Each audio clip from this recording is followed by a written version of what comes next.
Lebanese Ophthalmological Society meeting. We're starting the first session of the day, which is the oculoplastic session.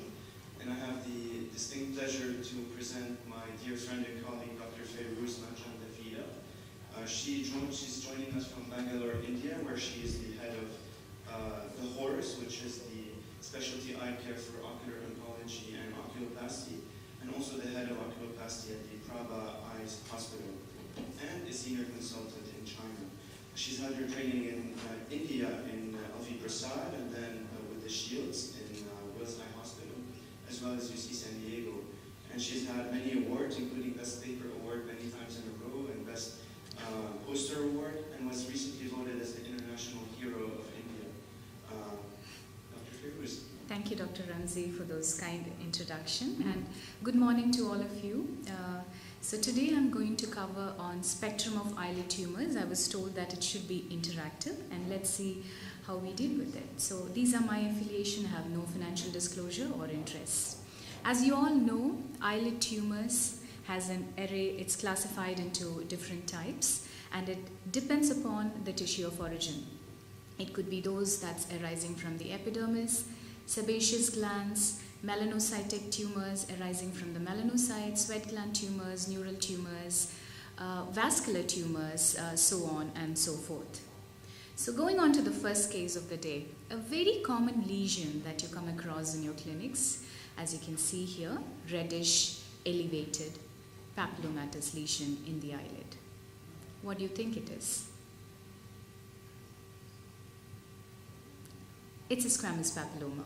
Okay, so this is the most common benign lesion, and it can present as a skin tag in the periocular area. It can be sessile, it can be pedunculated, it can be single, it can be multiple. Usually it has a very classical finger-like projections, and which is kind of papillary in appearance. Well, excision biopsy is the treatment of choice. So this is a case of a 28-year-old patient presenting with this large lesion in the upper eyelid, and it has a very classical appearance, like a crater, a central crater-like appearance like this. You have the clues over here. What do you think it is? Keratoacanthoma, yes, very well. So keratoacanthoma initially used to be considered as a benign eyelid lesion, but then, well, currently the concept is it is a low-grade squamous cell carcinoma. So we treat it as a low-grade malignant eyelid cancer, and the management is accordingly, which will be discussed in the later part of this talk. A multiple keratoacanthoma in the same patient also indicates a syndrome, Muir-Torre syndrome. They can also have sebaceous gland carcinoma along with it.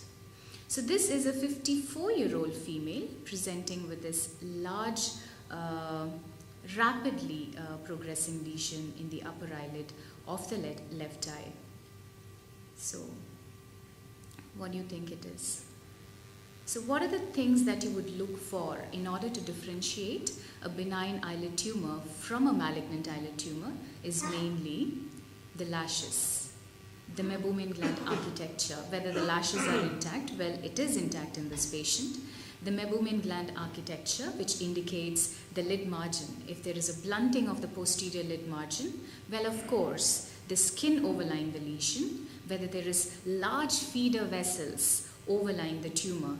So, do you think it's a benign or a malignant lesion? That's the only question that I have.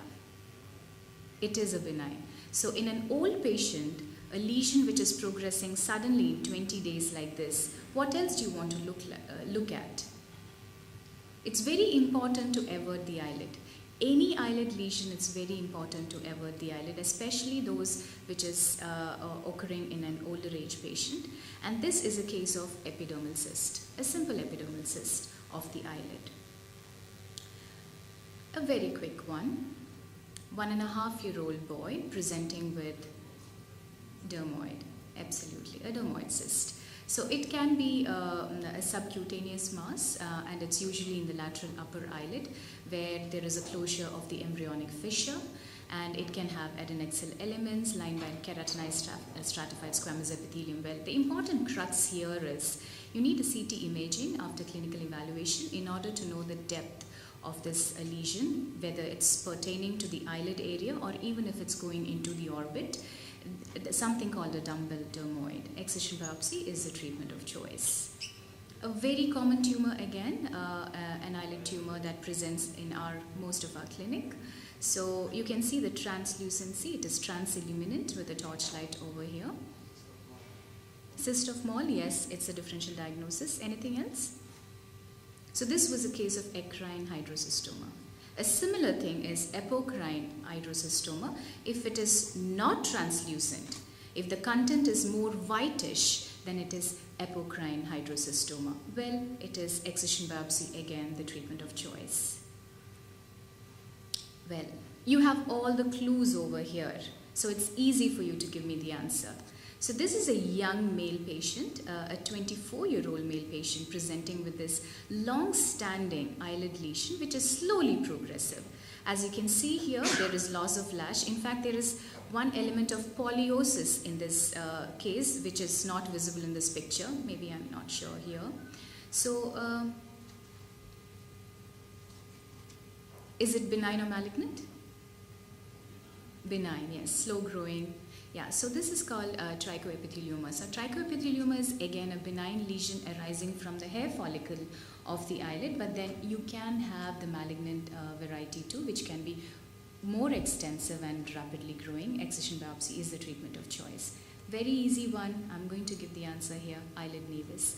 Eyelid nevus can be melanotic and amelanotic. It gradually increases in size. But most important is, especially in the Caucasian population, we don't see much in India, but in Caucasian population, this can turn malignant into an eyelid melanoma, which is one of the lethal eyelid malignancies. So it is very important, even if the patient wants to observe this and not go for a surgical resection, it's very important to follow up these patients in order to assess the growth and the change in the color and thickness of these tumors to rule out eyelid melanoma. So we all know that if both the eyelids are involved, it's something called congenital melanocytic nevus, otherwise called the kissing nevus. Going on to the vascular lesions of the eyelid. It's a bluish discoloration, flat, pigmented bluish discoloration of the eyelid. Nevus of aorta, absolutely. So is it like a bad thing, or once if you see a nevus of aorta, do you want to follow up the patient, and why?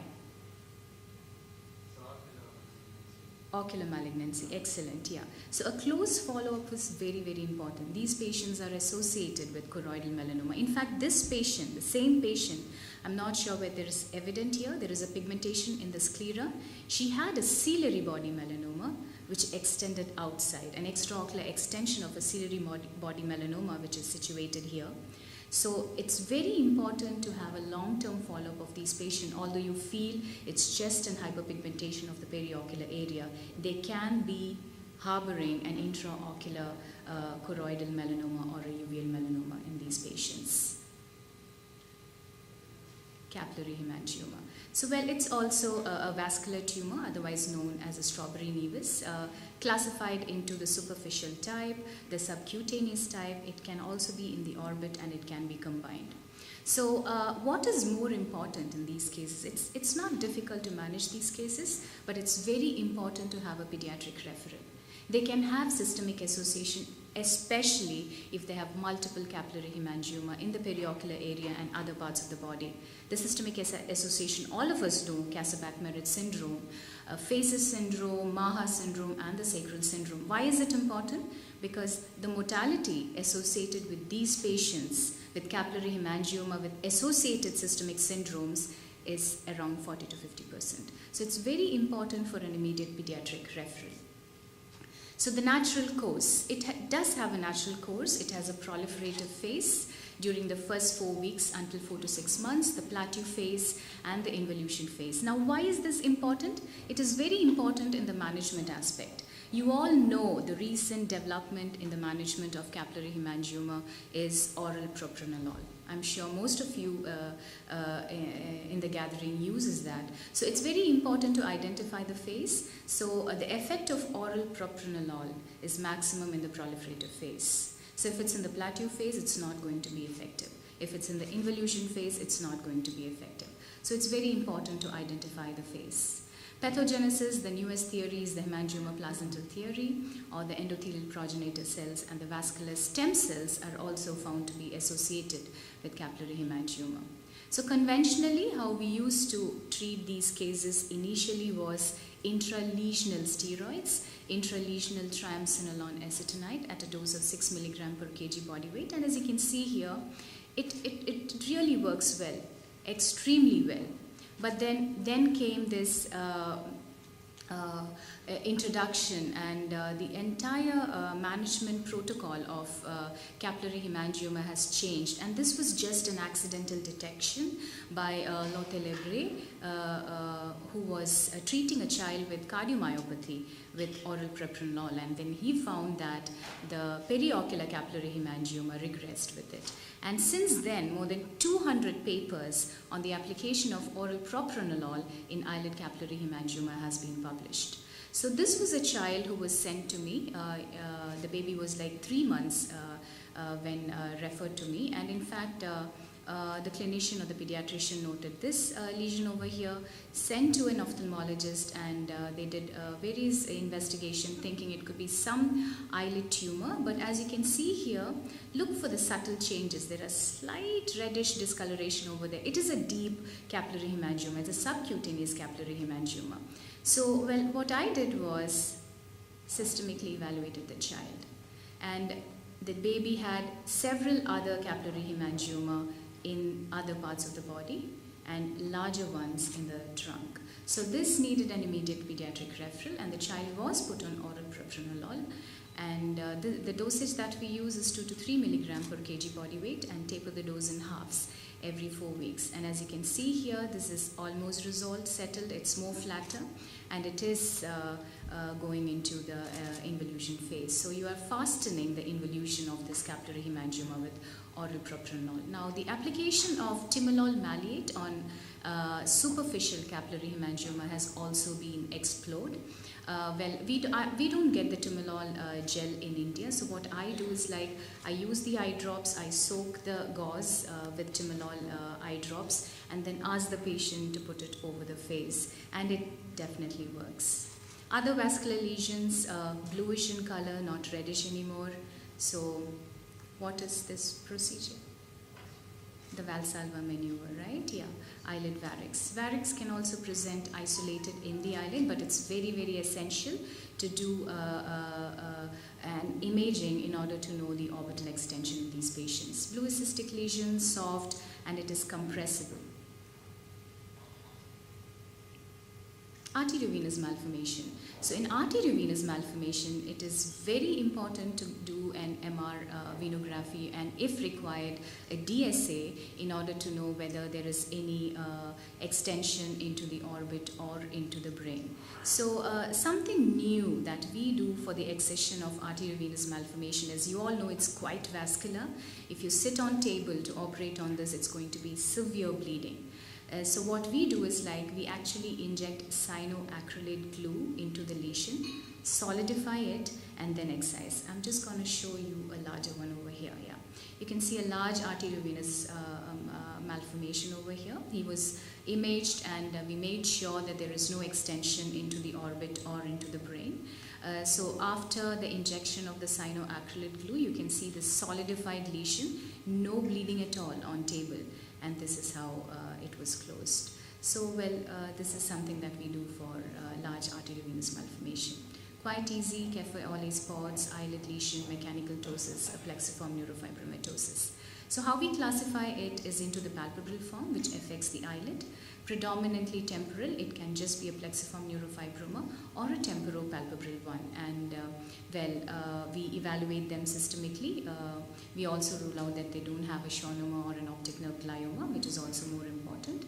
And we operate on them for cosmetic reason. Now going on to the malignant eyelid tumors, so something that I really want to highlight here: how do you diagnose and differentiate between the malignant eyelid tumors like basal cell, squamous cell, sebaceous, and melanoma and Merkel cell? So most importantly, that we need to know is the origin. So there are few tumors which arises from the anterior lamella, and the other which arises from the posterior lamella. So sebaceous gland carcinoma arises from the meibomian glands, and it arises from the posterior lamella. So tarsus is more important. Anything arising from the tarsus which is extending into the anterior lamella, it is sebaceous gland carcinoma. If it is the skin which is involved, it can be either a basal cell carcinoma, a squamous cell carcinoma, and depending upon the clinical presentation, you can identify each. And one more thing is, like, I have put this list in the order of lethality. Basal cell carcinoma is the least lethal. I mean, there is very less chances of regional lymph node metastasis and systemic metastasis in basal cell carcinoma, whereas sebaceous gland carcinoma, melanoma, and Merkel cell carcinoma is considered to be the lethal malignant eyelid tumor. So the management pertaining to these eyelid lesion, we have to be extremely cautious. So this is a 58-year-old male patient presenting with this pigmented lesion in the lower eyelid, almost extending into the lateral canthus, and it has been growing for the past 2 years. Sebaceous. Anything else? Melanoma, yes, pigmented, we always think of melanoma. Sebaceous is usually yellow in color because it's arising from the meibomian gland. It's like really yellowish in color. So something which is pigmented in the eyelid, absolutely, we would think of eyelid melanoma. Basal cell carcinoma too, okay, so it has got this eroding appearance. Melanoma is more elevated, it doesn't ulcerate as commonly as basal cell carcinoma. You can see that erosion. There is lots of ulceration, and it's even extending into, the adjacent contiguous area of the skin. So this is a case of basal cell carcinoma. Similarly, it can be pigmented. Okay, it can be non-pigmented also. It can present as something like the sclerosing variant, where this patient actually had a complaint of atropion of the eyelid. But if you closely look into it, you can see a lot of ulceration, nodularity all around here, which is a sclerosing variant of basal cell carcinoma. So as you all know, it arises from the basal layer of the epithelium. It's the most common eyelid tumor in the West. I'm sure Brad would agree to that. Which is the most common eyelid tumor in Lebanon, Ramsey? Basal cell carcinoma. Do you see sebaceous gland at all? Much less frequent. Much less frequent, all right, yeah. It can be associated with systemic syndromes like Gollen-Gott syndrome, Basic syndrome, and xeroderma pigmentosum basal cell carcinoma can present in younger patients at multiple locations in the periocular area and face. So something which is cauliflower-like, we have all learned the basic thing during our medical, basic undergraduate medical. So something which looks more like a cauliflower appearance is squamous cell carcinoma. As you can see here, it's more of the anterior lamella which is affected, and obviously the lashes are lost. There is ulceration and elevation. It is a squamous cell carcinoma. So this was a lady who was 67-year-old who presented to me with this lower eyelid lesion. She has a history of incision and curettage for chalazion 2 times elsewhere. It recurred. She underwent an incision biopsy where it was diagnosed to be squamous cell carcinoma, and within 4 months it recurred again. Okay, you can see this area. This is the excised and direct closure area. I'm gonna show you the eversion. So eversion is very, very important. So this was the area where the reconstruction was done, and the tumor was arising exactly there after 4 months. So you see the difference. It's yellowish in color. It's arising from the tarsus, large feeder vessels, intrinsic vascularity, and this was a case of sebaceous gland carcinoma. So they can often mimic. Sebaceous gland carcinoma is a masquerader. And why is it important for me? Because in our part of the world, sebaceous gland carcinoma is more common than squamous cell carcinoma and basal cell carcinoma. And again, why is it important? Because it's lethal when compared to basal cell and squamous cell carcinoma. So this looks like a chalazion. It can mimic benign condition, it can mimic inflammatory condition, but it's so very important to avert the eyelid. You see how bad it is, but externally it just looks like an epidermoid cyst or a chalazion. So it's very, very important to avert the eyelid and look for the manifestation. So what are the classical features? So these are the classical features of sebaceous gland carcinoma. There is loss of eyelashes, destruction of the meibomian gland orifices in the meibomian gland. It is usually yellow in color, and this is how it looks like in extensive one. Complete posterior rounding of the eyelid. And this looks like this patient was diagnosed as a case of chronic blepharoconjunctivitis, unilateral.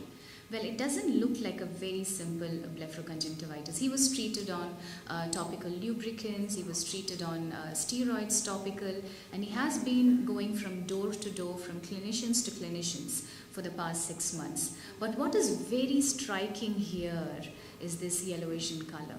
Alright, there are loss of lashes, thickening of the posterior lid margin, which we don't find much in even severe meibomian gland disorders in patients, right? Yeah. So this is again a sebaceous gland carcinoma. The presentation in this is the intraepithelial variant of sebaceous gland carcinoma, which can present as chronic blepharoconjunctivitis.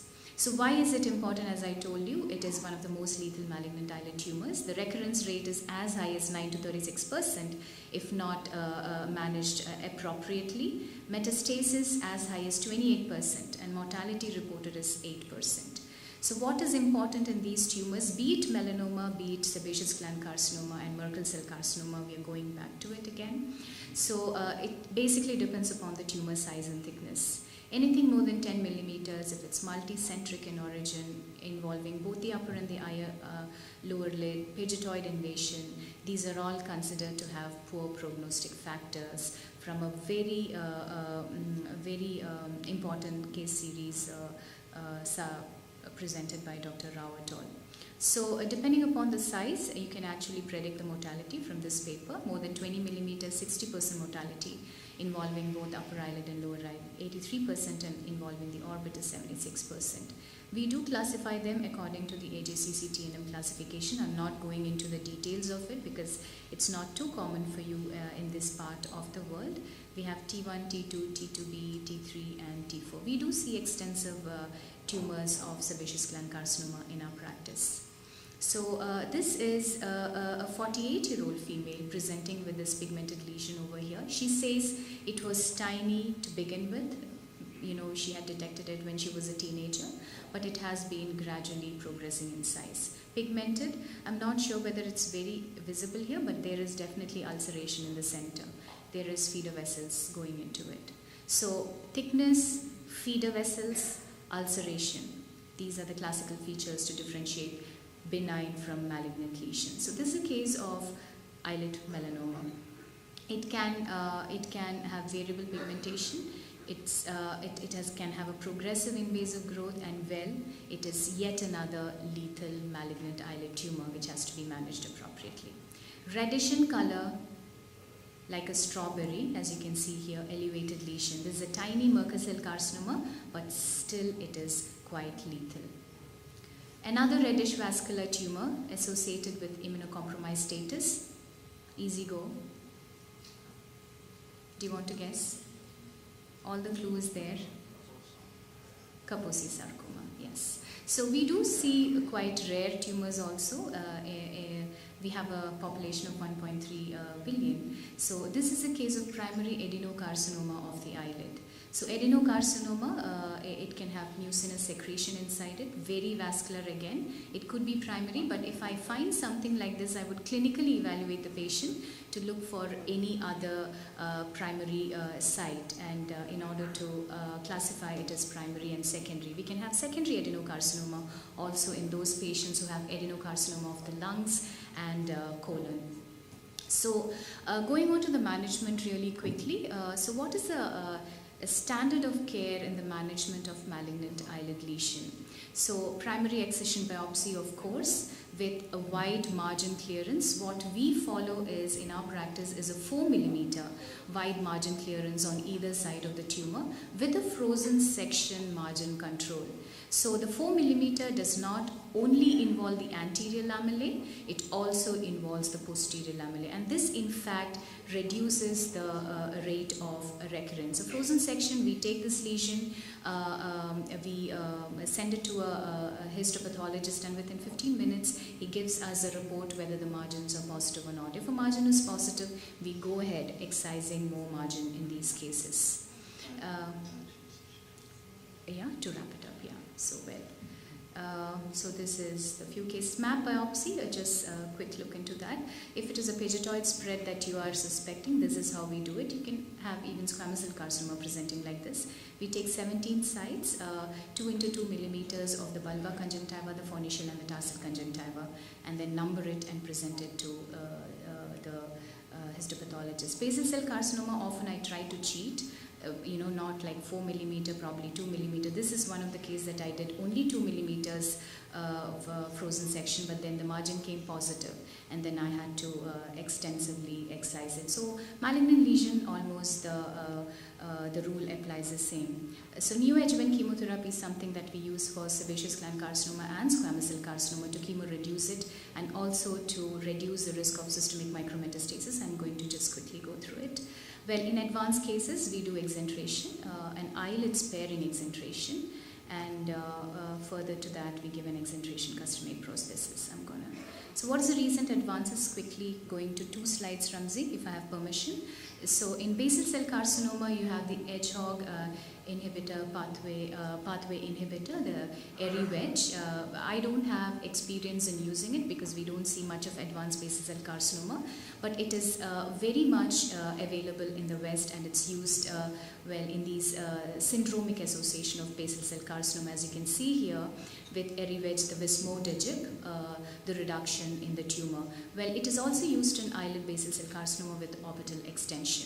Now, something which is new and recent is the epidermal growth factor receptor EGFR targeted therapy with erlotinib, afatinib, and cetuximab, and these are used in head and neck squamous cell carcinoma, and these are also used in those squamous cell carcinoma from eyelid extending into the orbit. So this is a case from the report from Dr. Beta Ismaili and group from MD Anderson, where they have published 2 series of cases which has undergone EGFR targeted therapy in squamous cell carcinoma of eyelid and orbit. Sentinel lymph node biopsy is indicated in those cases of malignant lethal tumors. Any cutaneous melanomas of more than 1 millimeter, sebaceous carcinoma of more than 10 millimeters, and Merkel cell carcinoma of any size is indicated for sentinel lymph node biopsy. Thank you for your patient listening, and as you all know, eyelid comprises of a spectrum of tumors. Most important is to identify the benign and the inflammatory lesion from the malignant eyelid tumors, because you can have lethal malignant eyelid tumors causing increased mortality in patients. Thank you very much. Thank you for a wonderful talk. May I please remind the speakers to adhere to the time allocated to each presentation. And our next speaker for the session is going to be Dr. Adil Al-Suhaibani. Dr. Suhaibani obtained his fellowship training in oculoplastics and orbital oncology from the University of Iowa. He holds the title of Professor of Ophthalmology at King's University since 2014, and he has been consultant and chairman of the Department of Ophthalmology at King Abdulaziz University since 2014.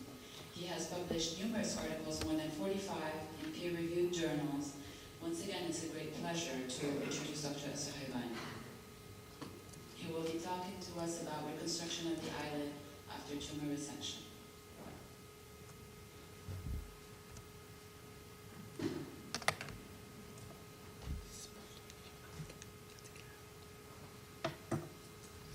Thank you so much. It's really great to be with you and speak about the eyelid reconstruction after tumor resection. It's really important when you want to try to reconstruct the eyelid to think about the main skeletal of the eyelid. So we have the anterior lamella, posterior lamella, lid margin, lateral canthal tendon, and medial canthal tendon. And it's really important before thinking about reconstruction is to make sure, if you are doing it for after tumor, is to make sure the margin are free, and also to need to make sure that the tumor is not invading the orbit, because the whole reconstruction will be changed. Other important concept when you want to reconstruct is to make sure that you are not putting a graft over a graft. For example, if you are taking tarsal graft from the right eye to the left eye, make sure that you don't put a skin graft over it. So it should be graft over flap, but not graft over graft. When you reconstruct, you need to think about the size, determine what tissue being removed, and also evaluate the availability of the tissue in the periocular area. It's really important when you reconstruct the eyelids to think about what options you have. You can do a direct closure of the skin. You can do skin grafting, lacrimal reconstruction, especially in the medial canthal area, and flap tissue formation. Okay, one of the important things we really concentrate when we do the reconstruction to size the defect, because that will help us to determine what approach should we use. If it's a small defect, less than 25%, you can do a primary closure with lid margin repair, along with lateral tarsal strip whenever it's needed. So this is a small lid lesion that's not involving the lid margin, and this can be closed easily with a direct closure. It's really important when you close this kind of defect is to suture. Anyway, doesn't work. It's really good to close it in the vertical manner, not the horizontal manner, because what happened.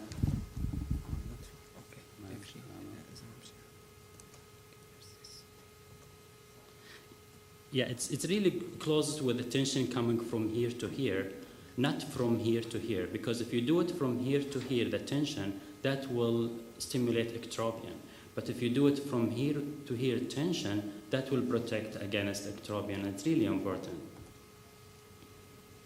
So this is a small defect, and you can just direct close it. And you can, you need to approximate the tarsals together, the tarsal edge, and also the anterior lamella together. This is a child with coloboma, and you need to refresh the margin, so deepitalize the margin, and then you can do direct closure without the need for the lateral canthal tender release.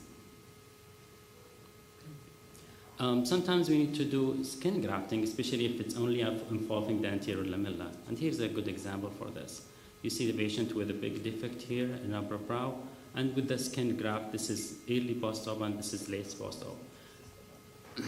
The skin grafts really work well with the white skin, but for pigmented skin or dark skin, it may not be working as good as in the white skin. So we need to have really good expectation, and we need to study the skin type of our patient that we are treating. This is again a patient it has a basal cell carcinoma. This is after reconstruction. This is a couple of weeks after skin graft, and this is month after skin graft. So you can see the healing is really good with the white skin. And you can see this is after treatment. Okay, if the defect is between 25 to 50, in these cases you may utilize, you do more work to get the lid defect closed. You can do canthotomy, cantholysis, along with lid margin repair, and also you need to do sometimes tensile flap. Okay, this patient, you can see the defect almost between 25 to 50, around 40. In this case, you can do canthotomy, cantholysis, and also you need to form a little bit of tensile flap so you can get more anterior lamellar coverage. And this is explaining the tensile flavius arch and to get the anterior lamella moving lateral, medially. And this is in more details.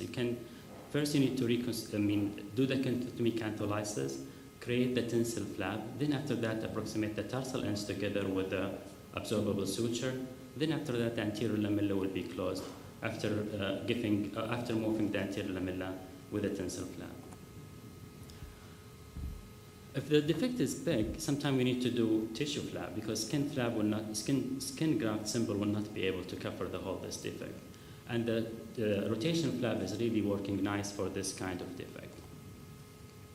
The nice thing about tissue flap is to provide blood supply, less contraction, and also locally available tissue, so you don't need to do multiple surgery in different size, and also less chance for infection, and excellent color and texture match with the surrounding tissue.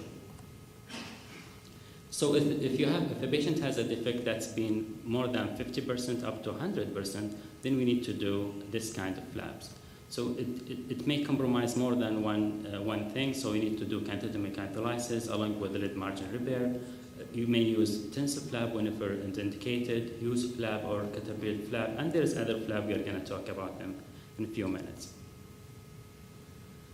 This patient presented with squamous, with actually sebaceous cell carcinoma, and we need, and this is after excision, and really important before closing the defect to make sure that the margin are free, because if you don't do that and you just do like a 2 millimeter margin and you think that the patient is free of this disease, you may have recurrence. So it's really important whenever there is a chance to make sure histopathologically that is clear margin.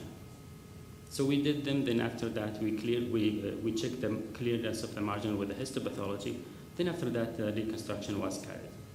And you can see that it's more than 50%, so we had to do more work to get that defect.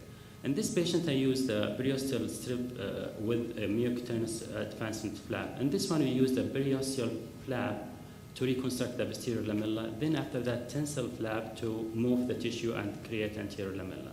And this is simply, you do the tensile flap, then you dissect down till you reach the periosteum, then you create a tank that corresponding to the defect area, and you dissect it all the way till you reach the arcus marginalis. Then you create like a tank, flip it and attach it to the tarsus posteriorly.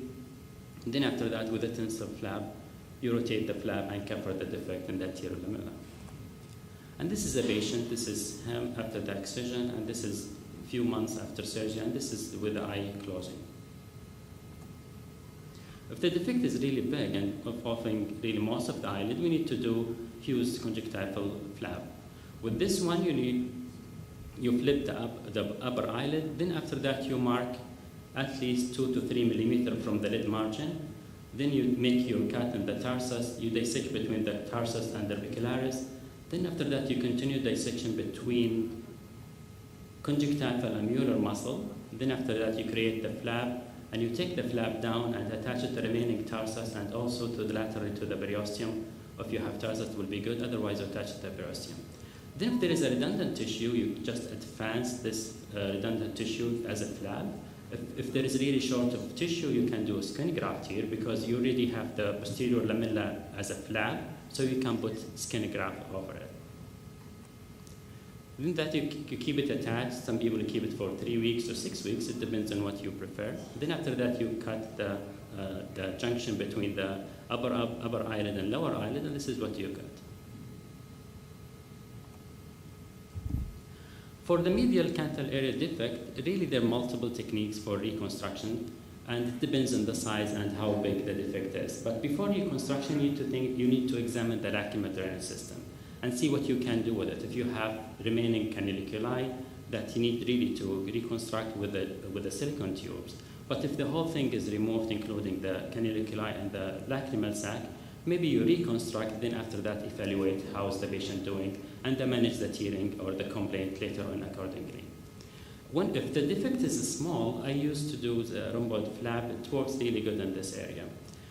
This patient with pigmented basal cell, most of the patients we see in Saudi Arabia, because of our skin type is a little bit darker, we see the pigmented basal cell. It's not like what you see here in Lebanon or in the Caucasian. It's more of a fair color basal cell. What we see is more really a pigmented cell. This is after excision and clearing make sure the margin are clear. So we did for him the rhomboid flap is just to see the defect, size it. Then after that, you make the flap, rhomboid shaped flap, and move it medially from the nasal bridge to cover the medial canthal area. And this is what we did for this patient. So we create rhomboid flap, and then we rotate it. But in this patient, because the defect here that cannot be covered by the rhomboid flap, also I did a small tensile flap for him. So I did subciliary incision, then a small tensile flap, so we move it to cover this small defect. So sometimes you can do more than one flap to get the area covered and have the lid reconstructed in a proper way. And this is him 2 weeks after surgery. Also, if the defect is small, you can still use the glabellar flap where you take the skin between the two brows, if there is a distance between the two brows, because if there is no distance, no point to make a glabellar flap, but if there is a distance, is a good choice too.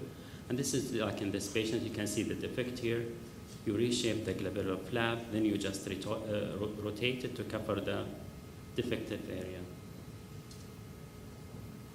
Sometimes it's created like a hump that you can do resurfacing or smoothing for it later on. However, the defect is really big. You need to have a bigger flap. And one of the best options around the periocular area is to use a medium forehead flap, and you create a big flap depending on the size, then you rotate it to cover the area. And sometimes you need to do it in stages. For example, if this patient will creating like a hump, that you need to reshape or smoothing it with another procedure, like what we did in this patient. If the defect is really big and is not involving the lid margin, the good choice is to do the master cheek rotation flap, like in this patient. So you create the flap all the way from here, and you just rotate the whole thing. It's really important when you do this extensive dissection is to be aware of what facial nerve, because facial nerve branches are present in this plane, so you need to make sure you are avoiding the facial nerve during this dissection. What about if the defect in the upper eyelid? If the upper eyelid defect is really big, you can use the cutter procedure, so you can borrow a small tarsus from the lower eyelid and take it to the upper eyelid.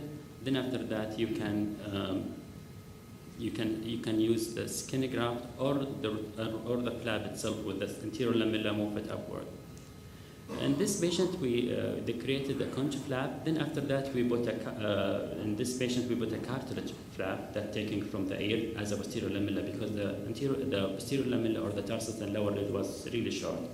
So we created a flap, then ear cartilage. Then after that, we advanced the skin over it and we cover the area. And this is what we got.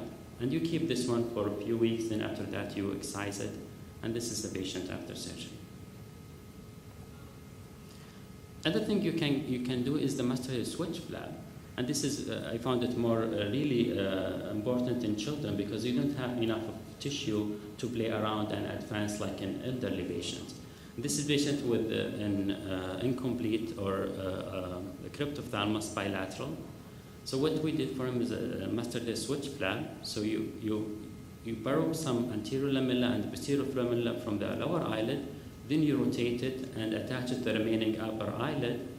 Then after that, at the same time, you do like a modified tensile flap to move the tissue from lateral to medial.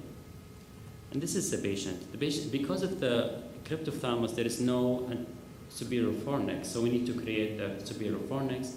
This is a dissection. We dissect between the eyeball and the skin or the eyelid to create the superior fornix. So I use a conjunctival autograft along with the amniotic membrane to form the superior fornix. Then after that, we create the switch flap. Then we attach it to the remaining part of the upper eyelid. And this is what you get at the end of the surgery. You can see the eyes closed, and we keep it for minimum 3 weeks. Then after that, you divide it. And this is the patient after. You can see the patient is before surgery, and the eyelids created really nice to help him close his eye. And this is while he's crying and closing his eye. And thank you so much.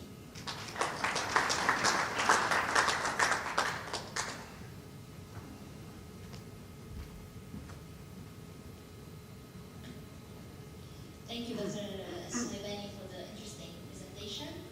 And next, I have the pleasure to introduce Dr. Olivier Galatoire, coming specifically from Paris. Dr. Galatoire is specialized in orbital and eyelid surgery. He is the chief of the plastic department in Rothschild Foundation in 2009. Dr. Galatoire has trained at the School of Medicine in Bordeaux and had his residency and fellowship in the Medical School of Paris. The fellowship was with Dr. Serge Morax in Paris. Dr. Galatoire is the General Secretary of the French Society of Oculoplastic Surgery, and today he will present to us orbital lymphoma. Thank you very much, Vicky, for your nice introduction.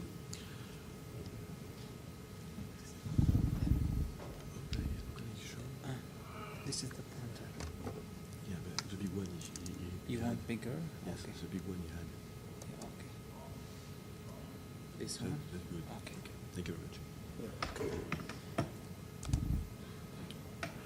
So we talk about the lymphoma, but we should talk about the lymphomas because there are many types, many sorts of lymphoma disease.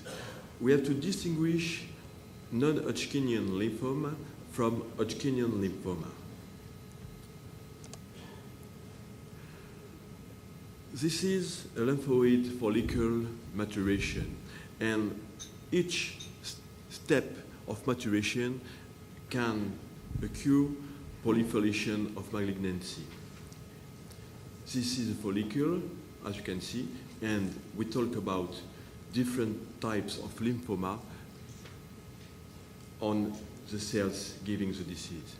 There are many classifications, historic one from Rapoport to the last one, and now they are based on standardization, immunocytochemie, cytogenetic, and biology molecular. The lymphoma in ophthalmology is two parts. The first one is orbital and annex lymphoma.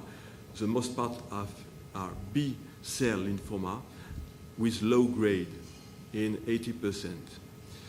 The intraocular lymphoma is another disease, is lymphoma of the eye and the brain. It's big cells, B lymphoma with high grade and frequently associated with HIV.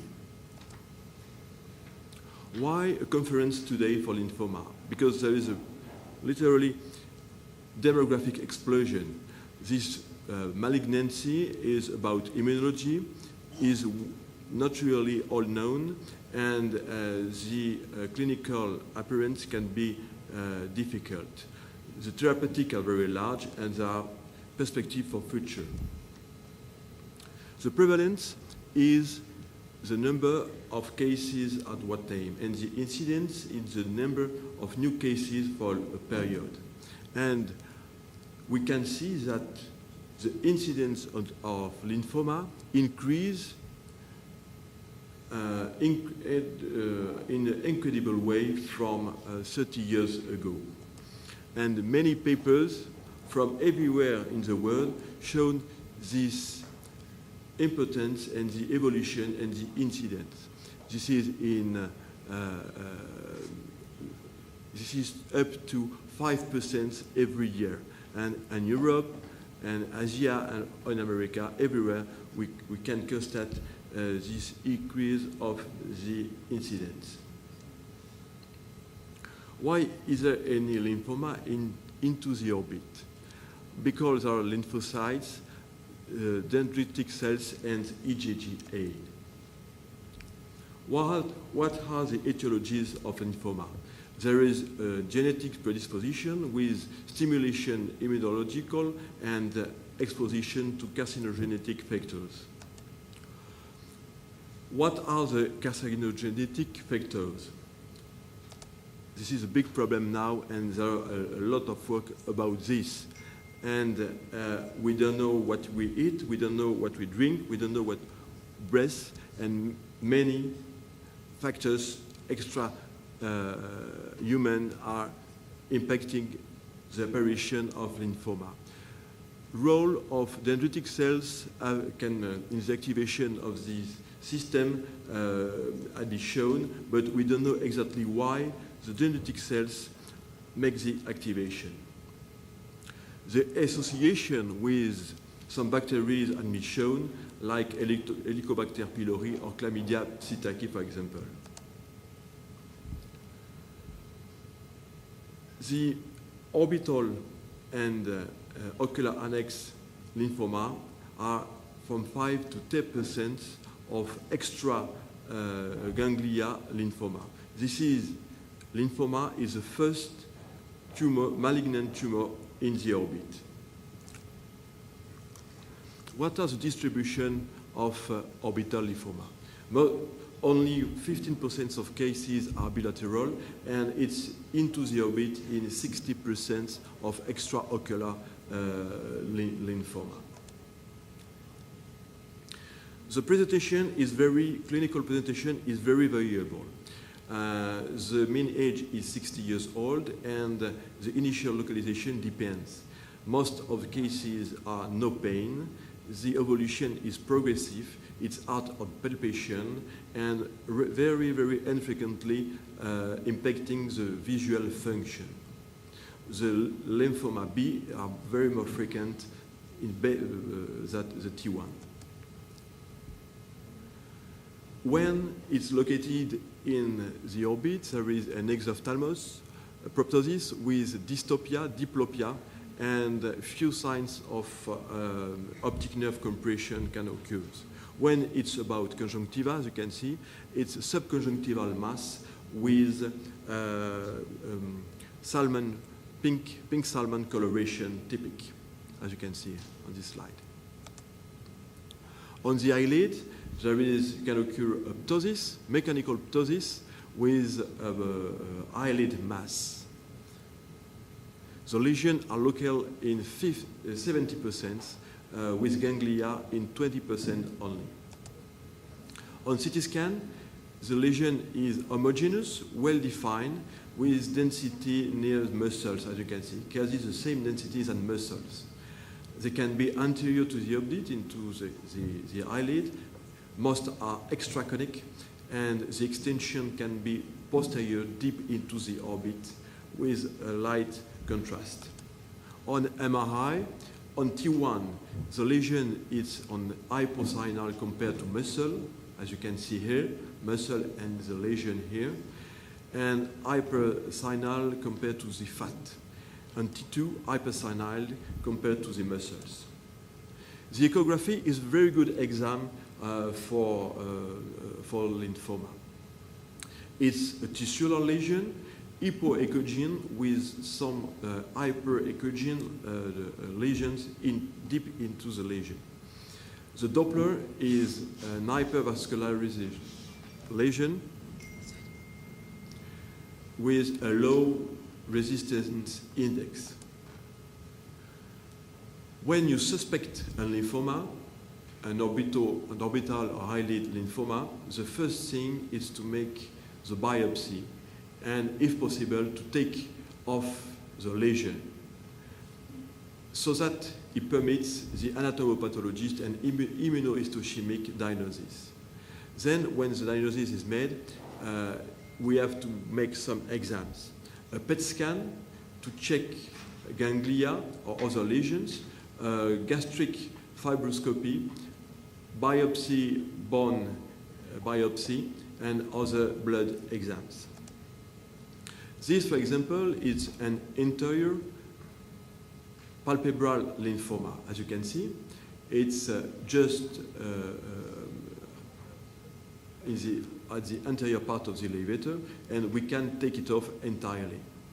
When it's deep into the orbit, it's not necessary to make the total resection of the lesion, because it can be dangerous and it can occur ocular muscle disorders and diplopia. The most important is to make the diagnostic. When the biopsy and or the lesion is made, you can so establish the histopathological diagnostic.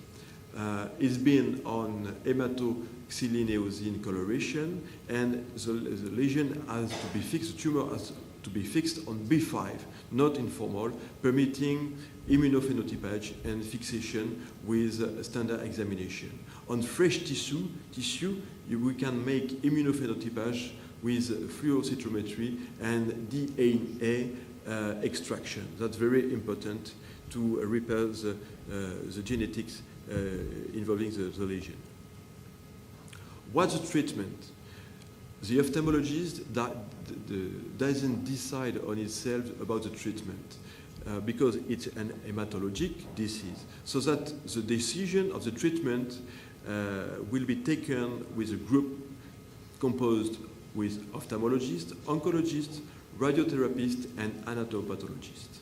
The factors occurs for the decision, for the option, are the type of the lesion, the immunohistopathologic type of the lesion, the impact on visual function, the local and general extension, and the global health of the patient. When you have only an orbital localization, there is no gold standard. The strategy depends, and there is no randomized trial at this time. The treatments are radiotherapy, chemotherapy, or following up. When the disease is diffuse, we have to associate chemotherapy or local treatment. The radiotherapy is the historic treatment. There is a very, very good local response to radiotherapy for lymphoma. It permits a local controlling in more than 95% of cases. But you can expose the patient of general disease, very distanced from the local site, and you can have local complication of radiotherapy as cataract, dry eye, or radic retinopathy. The chemotherapy is used systematically for general disease and high-grade lymphoma. The protocol most frequently used is SHOP and can be associated with immunotherapy rituximab. Immunotherapy is a new treatment based on rituximab, permitting induction of the apoptosis of the lesion by the lysis of the complement and cytotoxicity on the cells. The protocol can be used in first treatment on monotherapy for orbital lymphoma. We have authorization for second-line treatment in follicular lymphoma. It can be associated, as I said, with SHOP. Wait-and-see attitude can be used for local localization with low-grade malignancy, so it's possible just to following up the patient. What's the prognostic?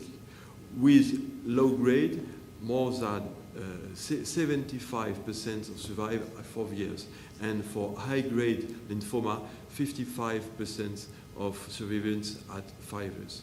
The local orbital localization is not associated with high or low mortality. Now let's see some cases, particular cases.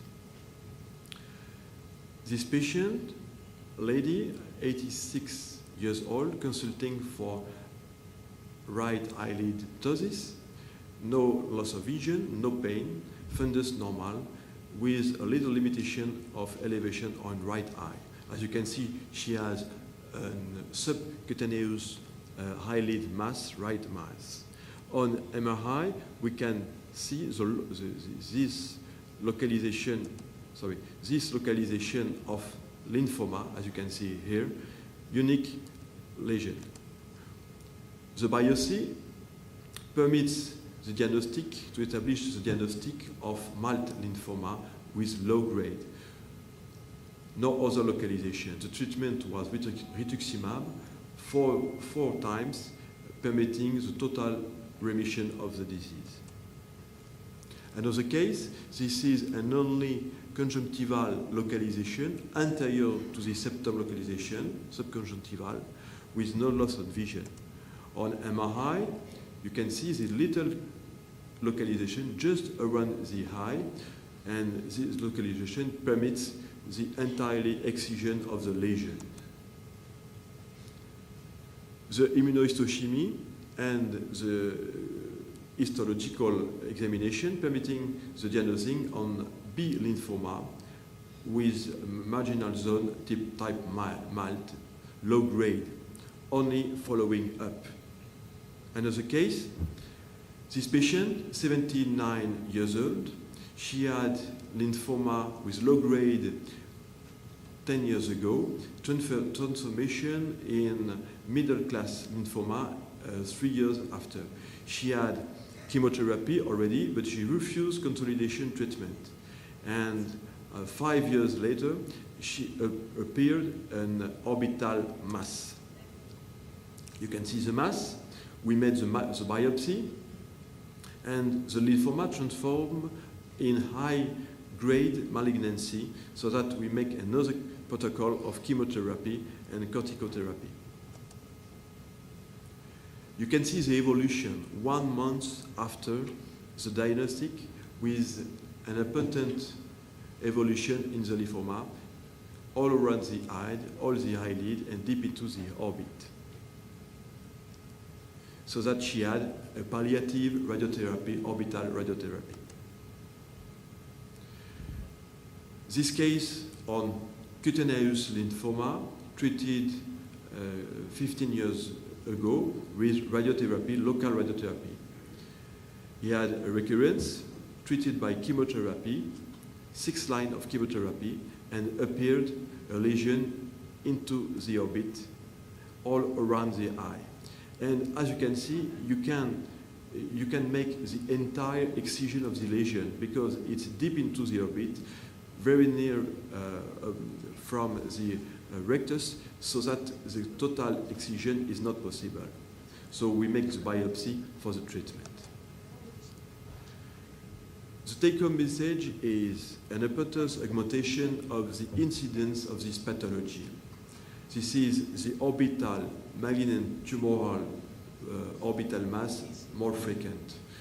There are different clinical appearance and low grade in more than 80% of the cases. The ophthalmologist is very important to make the diagnostic and to do the biopsy and for the follow-up in long term. The treatment is multidisciplinary with radiotherapist and oncologist with good diagnostic. Thank you very much. Thank you, Dr. Galatoir, for the interesting review on orbital lymphoma. And next, I have the pleasure to welcome again Dr. Adel Al-Suhaibani for his next topic with us today, update on the management of orbital vascular lesions. Good morning again. For the sake of the talk today, I'm not going to discuss all the vascular malformations. So I will be focusing and think that we can manage as an ophthalmologist with collaboration with the internist.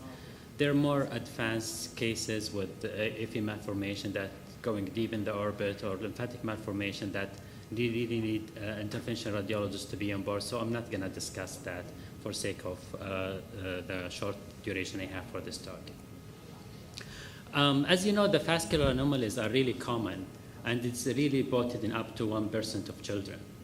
In the early 80s, a system was proposed to help us to work and get the clinical and histopathological feature together so we can speak the same language when we talk about a vascular malformation.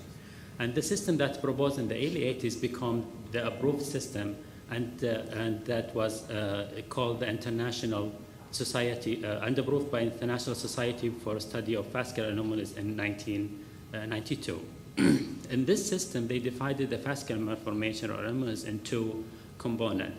The first one, the vascular tumor, and the most typical one is hemangioma. The second one is vascular malformation. And to make that clear, we'll give you examples. For example, the periocular area,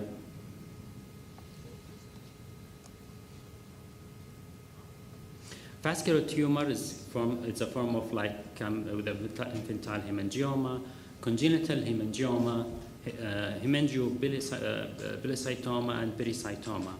While a vascular malformation can be high flow like AFib malformation, mixed flow like arteriovenous fistula, and low flow like venous malformation, lymphatic malformation, or cavernous venous malformation, which is the cavernous hemangioma. Hemangioma is a term that, according to ISIS VA, is reserved for a true neoplasm that arises during the childhood and experience different phases that it started with the birth phase, then eventually involute to some degree. Hemangioma can be further divided into hemangioma of infancy and congenital hemangioma. What's hemangioma of infancy? The hemangioma that we commonly see. It's a hemangioma that occur around the eyelid and also in the head and neck area. Most of the hemangioma of infancy are not visible at birth, but they present within few weeks after delivery. It has a birth phase that starts early in infancy with a rapid growth that continue up to 10 months of age, then followed by a quiescent period, then later on involutional phase, which gradually continue up to 10 years of age. What about the congenital hemangioma? Congenital hemangioma refers to proliferation of vascular tumor lesion that completes its proliferation phase before birth. Congenital hemangioma is way less than infantile hemangioma. The congenital hemangioma can be divided into two main categories, which the first one is the rapid involution congenital hemangioma, and the second one is non-involuting congenital hemangioma. And the way to differentiate between congenital hemangioma and infantile hemangioma is really based on a clinical evaluation. Okay, what about the treatment of hemangioma? Before we start thinking about treatment, as stressed by Dr. Fayrouz in the first lecture, is you need to rule out systemic involvement, because treating the eye without treating the systemic involvement really will expose the child for major health problem and possible death. And also with the introduction of a new treatment options, it's really important to rule out the systemic association before starting our new treatment option that we can help these patients with. As you know, hemangioma involute spontaneously mainly without cosmetic defect in good amount of patients we see. Orbital and periocular hemangioma mandate treatment in most of these cases because of risk of amblyopia, and treatment options can include pharmacotherapy, chemotherapy, laser therapy, or surgical excision. As we know very well, steroid injection is really a good treatment option for these cases, and also systemic steroid can be used in very large hemangiomas.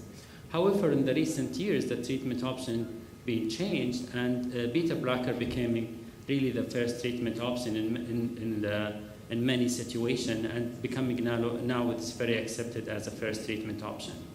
Beta blockers interfere with the endothelial cells, vascular tone, angiogenesis, and apoptosis, and that affect early stages of the disease. Intermediate and long-term effect of propranolol and infantile hemangioma can really lead to regression of this mass. How does propranolol work? It works as in the early effect of propranolol is really attributed to the vasoconstriction due to decreased release of nitric oxide. The intermediate effect of propranolol related to the blocking of embryogenic signals, and this results in the growth arrest of the hemangioma. And the long-term effect of propranolol are characterized by an induction of apoptosis in proliferating endothelial cells and result in tumor regression. It's really interesting to know that propranolol can be also effective in infantile hemangioma even in postoperative phase, meaning that some kids at the age of 7 or 8 can benefit from that, and you can refer to this article that published in Pediatric Dermatology in 2011 to see more cases that they presented they have seen in their practice. This is one of the patients that presented with capillary hemangioma or infantile hemangioma affecting the eye and the nose, and this is her picture 1 year and 6 months after treatment. This is another patient with a really large hemangioma almost closing the eye, and this is her picture after a year of treatment. And this is a segmental one, a superficial one, also responds nicely to propranolol treatment, and this is her picture after 2 years. How quick do you see the effect? Because this is really important to know if propranolol is working or not. This is a picture for a patient before treatment, and this is 1 week after treatment, and you can see the regression in the size, and this is 2 months after treatment. So you do really good a quick effect that assuring that the patient is responding to this kind of treatment. What about topical beta blocker? It has been found to be effective for superficial hemangioma, but it's not good for the deep one. The big question is, the family asks you when you start this treatment, when do you stop? Typically, we recommend stopping the treatment after resolution of the hemangioma or after the kids pass birth phase. So that means they need to use it for months. And the good thing is the propranolol is oral treatment that can be taken once, and it's really a safe medicine, and it's not that, it doesn't carry really major side effect among kids. The question about how can we combine two treatment options, and this is one of the cases we managed. This patient received beta blocker orally along with a steroid injection, and they regressed really quickly. But the question is how effective or what's the additive effect of combining the treatment option is really not clear and is not well studied in the literature. But it's an option that you can offer to your patient. Okay, is there other treatment option that introduced in the treatment of hemangioma in infancy? I came across this interesting drug, which is a bleomycin for treatment of capillary or infantile hemangioma. And there are different articles supporting this treatment option, and it's given as a monthly injection. It depends on the size and the response, the duration, or the times of injection can be varying. And this is one of the patients they published in the literature. This is the patient before injection. This is after 3 injections of a monthly apart injection. And this is one of my patients. I tried the injection. I injected this patient twice, 1 month apart. But to be honest, after coming across this article, my interest in injecting capillary hemangioma or capillary hemangioma of infancy really decreased a lot. And in this article, they discuss 18 cases of soft tissue atrophy after intralesional bleomycin injection for treatment of infantile hemangioma, a long-term follow-up. And this is one of the cases they published in their article. And you can see the hemangioma here, and you can see the atrophy. And here is another case, and you can see the hemangioma here, and you see the amount of atrophy. So the medicine is, it's a chemotherapy that introduced scarring and dead of the tissue, so that leads to the atrophy of the tissue. So it's really, it does work, but it carries a major side effect. And the conclusion from that article, they recommend that using a safer medicine like propranolol, if there is no response, you go for steroid, is way better than using bleomycin for treatment of patient of hemangioma of infancy. Other thing they observed that if you inject a lower dose and deeper injection, the chance for atrophy is less. This is conclude the hemangioma of infancy. So I'm going to talk a little bit about vascular malformation.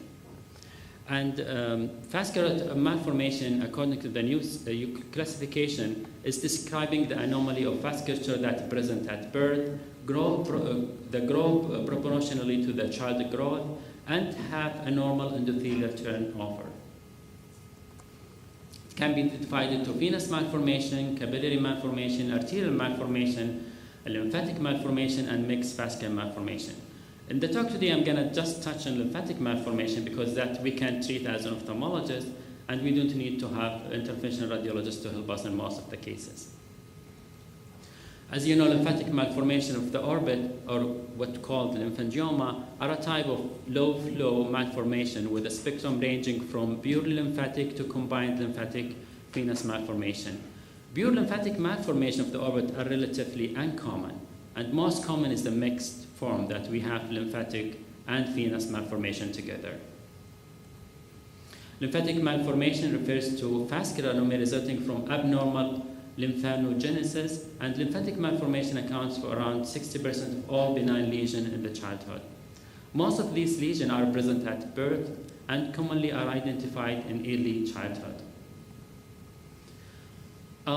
As you know, the treatment for lymphatic malformation is really challenging for different reasons. The first one, the vascular channel are not amenable to endovascular approach. That means we cannot approach it through with the help of the interventional radiologist. The second one, the lesion itself, it's usually quite infiltrative, involving vital structure like optic nerve and the cranial nerves and other structure really vital that you cannot really excise. The third challenge is that these lesions can bleed significantly when you want to do surgery and excise them. And the other fourth challenge is that incomplete excision will result in recurrence. So you will expose the patient to surgery, but the benefit may be limited if you're not excising it completely. And as it's well known that it's really difficult to excise this lesion completely. So the optimal treatment in case of lymphangioma is really dependent on different things, and can be surgical excision, pharmacotherapy, or sclerotherapy. At this time, the percutaneous sclerotherapy is the really preferred first treatment line for lymphangioma or lymphatic malformation. However, surgical excision remains the treatment of choice for microcystic lymphatic malformation that's refractory to sclerotherapy. As you know, lymphatic malformation can be divided into macrocystic and microcystic. Microcystic is really resistant to sclerotherapy and pharmacological therapy, so surgery is still the option indeed for these cases. However, in macrocystic, the treatment strategy is different, and really it can be composed of 3 treatment options. Either simple drainage, which is usually followed by slow formation of these cysts. It can be drainage followed with immediate sclerotherapy, and this is really quite effective option. And the third option with excision, and this is really difficult because of the thin wall that really faced during surgery in this type of macrocystic lymphangioma. What about the mixed type, which is common, that you have microcystic with microcystic, and this is typically present with a slow proptosis and sudden worsening that may occur as a result of the intralesional hemorrhage. Treatment option can be either surgery or sclerotherapy. There are really different sclerotherapy agents that have been used in the literature. And today I'm going to just focus on using the bleomycin because it's really becoming popular, and several case reports and small case series supporting the use of bleomycin. And this is a prospective study of using bleomycin that is published in JABOS in this last year, and they published their experience in 13 patients. And this study, they showed really effective outcome using this medication. And this is one of the cases they present in their publication, and you can see this patient before and this patient after. And this is one of the cases they before. This is a microcystic. You can see the enlarged lymphatic channel. So this is a microcystic lymphangioma, and you can see this is a pre-treatment, and this is after treatment, and you can see a regression. This is one of our patients. This patient presented with macrocystic lymphangioma, and you can see the proptosis and the acute bleeding she had. And this is her picture 1 year after injection with single bleomycin in the orbit. Medical therapy for lymphatic malformation been really investigated, and interestingly, physicians from Stanford University, by chance, they discovered that inhibitor of phosphodiesterase type 5 can lead to involution of some lymphatic malformation. And this class of medication includes sildenafil, and this class works by used to treat pulmonary hypertension, which they do by raising the cyclic guanosine monophosphate level in the vascular wall smooth muscle, but through inhibition of phosphodiesterase. The enzyme that converts cyclic guanosine monophosphate to guanosine monophosphate. And this is one of the cases they published in New Journal of Medicine in 2012. This patient with lymphangioma at the shoulder, and this is regressing after the treatment with sildenafil. By the way, this patient was treated for pulmonary hypertension. So this is another incidental finding of discovering sildenafil to be effective in lymphangioma.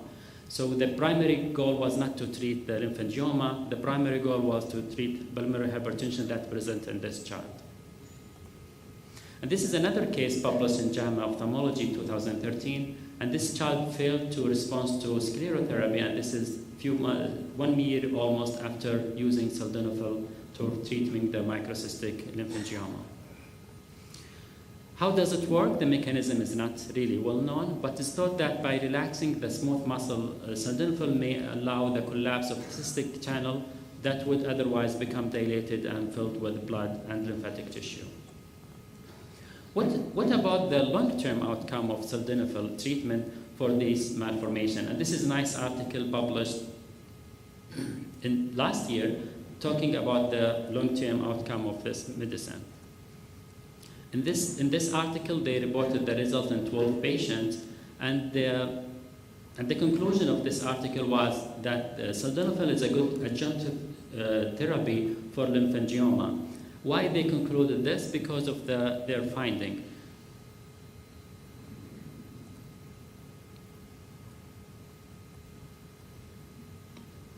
Because of their finding, they found that sildenafil will lead just to stabilization rather than involution for all patients.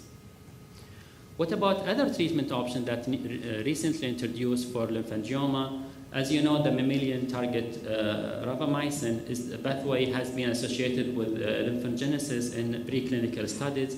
Sirolimus is a MTR inhibitor and is effective for treatment of vascular anomalies associated with upregulated mTOR activities.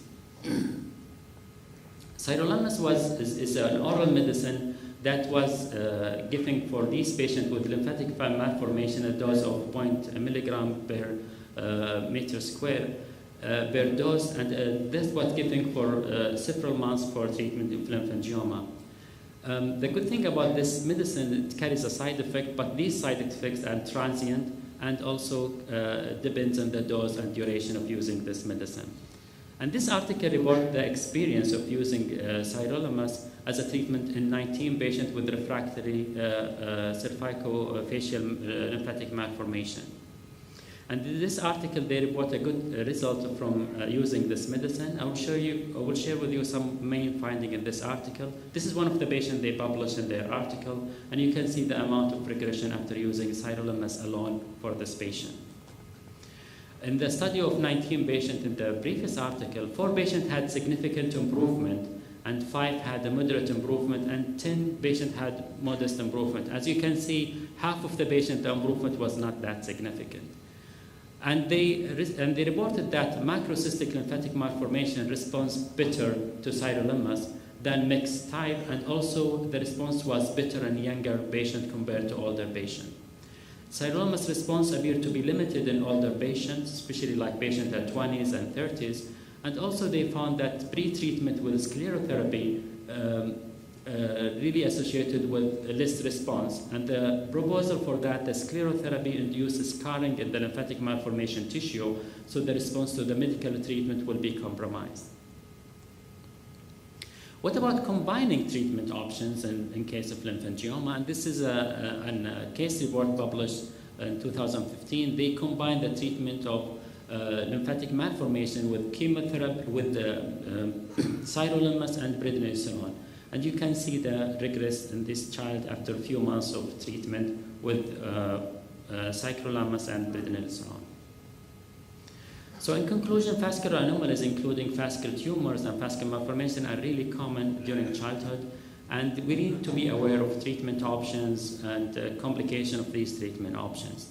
Evolving and future treatment strategy for orbital lesions should be based on a better understanding of the pathophysiology and use of a common classification. Outcomes tend to be really favorable with emerging treatment options, and we need to know when to use them and how to combine them. And thank you so much. Thank you, Dr. Sahaibani. Our next speaker is Dr. Alain Ducasse, who we had the pleasure to listen to on Thursday. Dr. Ducasse has been a professor of ophthalmology since 1985. He was the head of the Department of Ophthalmology at Reims Centre Hospitalier Universitaire from 1985 to 2016, and had head of head and neck department for 6 years. He was the president of the French Society for Ophthalmology in 2005 and past president of the French Society of Plastic Surgery. Dr. Ducasse is happily retired since September 2017 and is honoring us today with his presence to lecture about the different surgical approaches to intracorneal orbital tumors. Thank you very much for your kind words, and thank you again for your invitation and your hospitality. My topic this morning is about the surgical approach of intraocular orbital tumors. Thank you.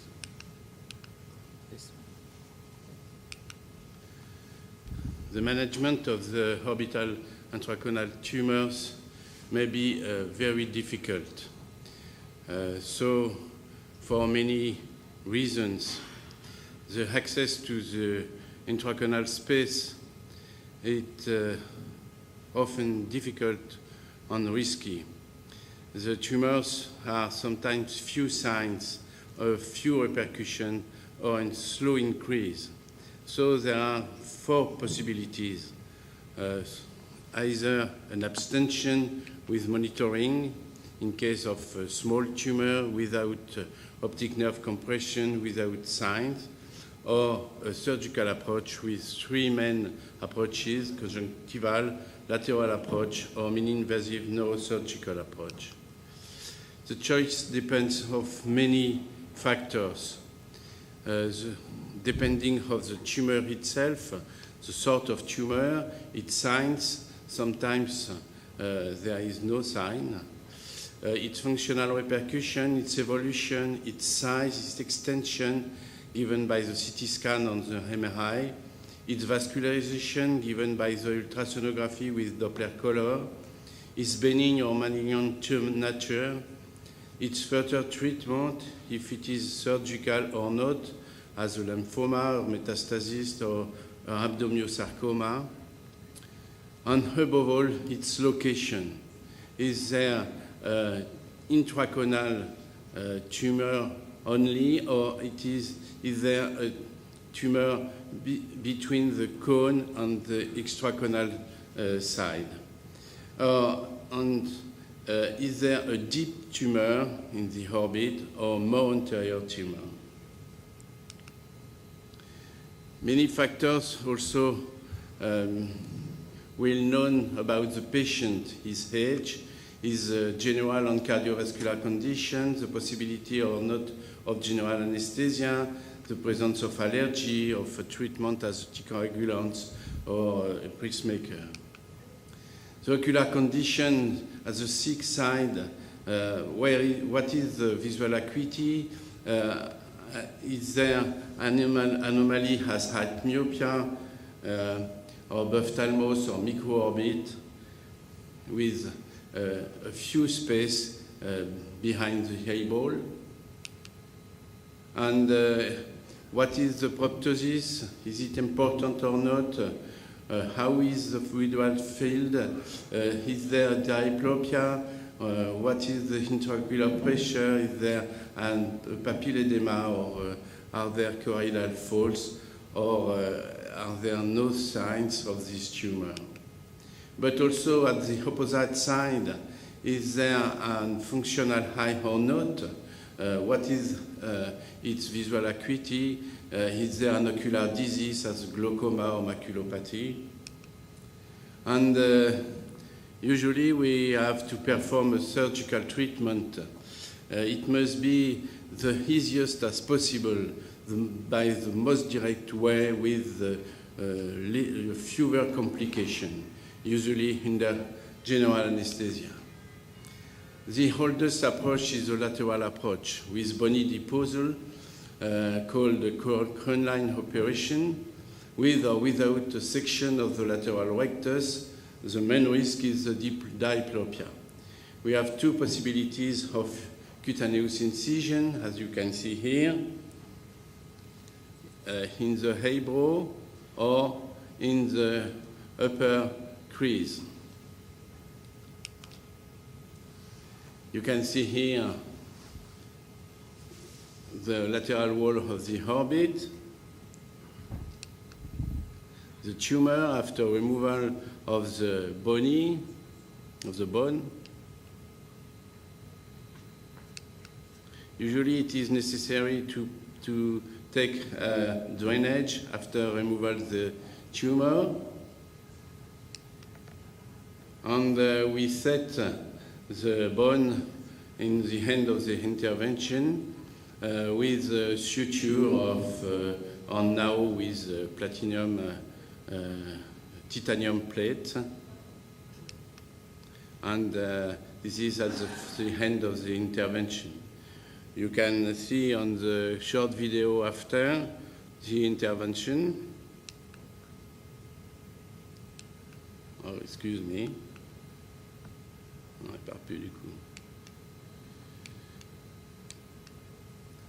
With the two possibilities of cutaneous incision, the lateral wall, which is dissected and is cut and removed. And after removal of the bone, you can reach the tumor, and we remove it, and we put the bone again at its place.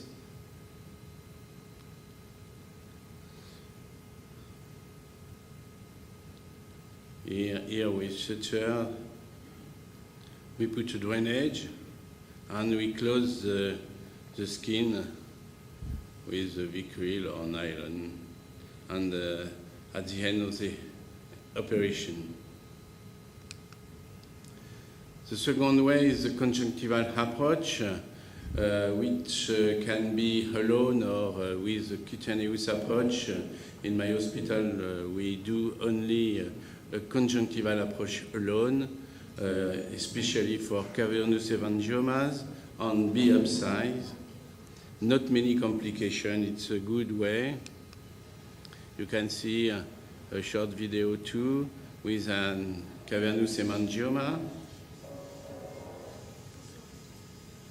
We cut the conjunctiva.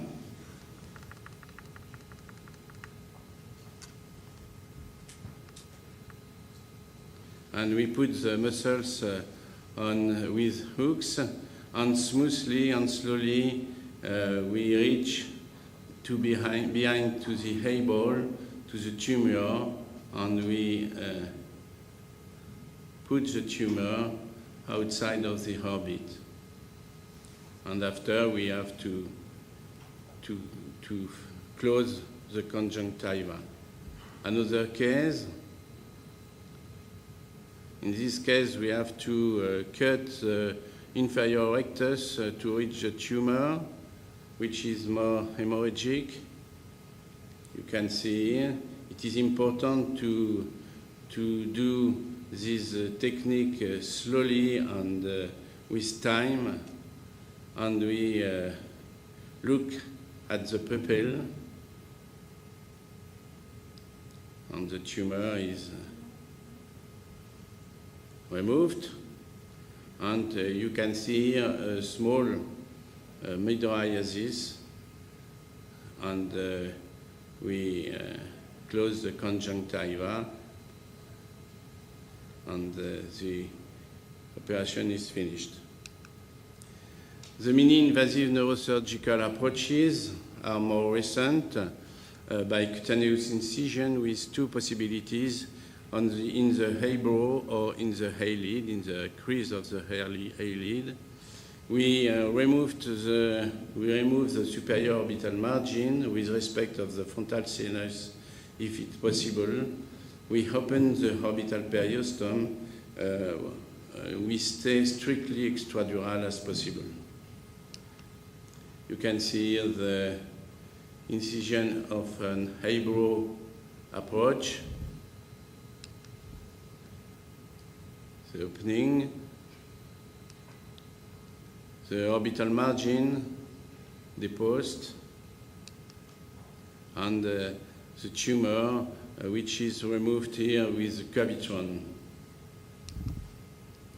And the end of the operation, we set again the bone with the platinum plate, titanium plate. The interest of these neurosurgical approaches are the ablation of tumors which are impossible to eradicate without cranial aperture. It's easier than classical neurosurgical approaches and with few complications.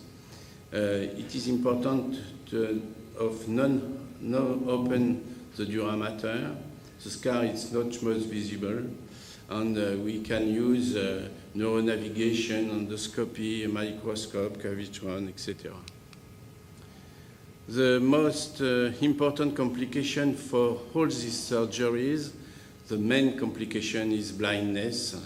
It's not the most frequent, but it's the more serious, by orbital hematoma or by arterial spasm of the central retinal artery. And the second, but more frequent complication is diplopia or ptosis. It is important to have a postoperative surveillance well known. A few clinical cases, about 24 cases in 3 years, with 6 tumors without symptoms. The tumors, 11 cavernous hemangiomas, 5 metastases, 2 fibrous solitary tumors, 2 schwannomas, and so on. We perform a conjunctival approach in 11 cases, in 4 hemangiomas, 4 metastases, etc. You can see here a metastasis of a breast cancer. Here. We perform a lateral orbitotomy in 4 cases, usually for cavernous hemangiomas, and mini-invasive neurosurgical approach in 6 cases for optic tumors or deep tumor into the orbit. You can see a fibrous solitary tumor, a neurofibroma without symptom, an optic nerve meningioma. The complication we have are 1, blindness by arterial obliteration in the optic nerve meningioma, 2, ptosis, and 1 isolated diplopia, and 1 pneumatocele, as you can see here, because we open the sinus frontal.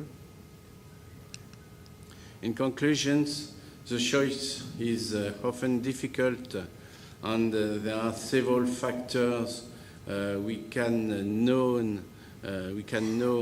before the decision. The conjunctival approach is more simple, but sometimes more difficult. It must be preferred if possible, or mini-invasive neurosurgical approach in case of voluminous tumor or deep tumor. Surveillance is very important during and after the surgery. We must choose the easiest approach with the fewer complications. It is necessary to avoid muscular and vascular lesions. You must keep an eye on the pupil during the surgery, or stop the surgery when there is a mydriasis, and the visual acuity and the pain after the surgery. Thank you for your attention.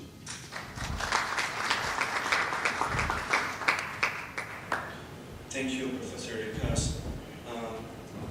Last but not least, I have the pleasure to introduce a very dear friend and colleague, Bradford Lee. He's joining us from Miami, from Bascom Palmer Eye Institute.